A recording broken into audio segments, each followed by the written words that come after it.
And the most important part, I feel this is where many of the solo travelers, including myself, fail oftentimes, or tend to fail, is the integration phase. That we come back, we are riding this wave of excitement, and we share pictures and stories, and then after a few weeks, it's all gone, and we might be still once be again deflated, depleted quite quickly, because we don't really have these mental wellness skills and maybe clear purpose. Maybe we might feel we missed that opportunity. So this structure is also there for everybody to just make sure that they pay some attention, they give some importance to those things, because it's quite a privilege to have this time off. Not everybody can afford it. You know, people travel for so many reasons.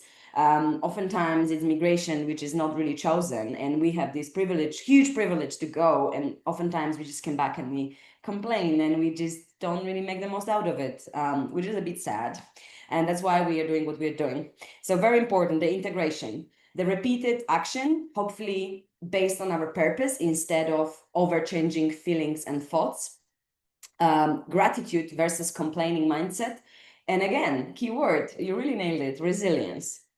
Going forward. Just a few examples of the tools we use with our travelers in stage 4. We do the personal ecosystem mapping. When we examine our external and internal relationships, we decide to quit some, etc., and work on some better, just to give you an idea, but we can live it. We also use the 12-week year framework, which instead of taking 12 months as a background for our goal setting, we use a quarter, and etc. Basically, those all tools are meant to really help our travelers to get the most out of their experiences and do something with them when they are back.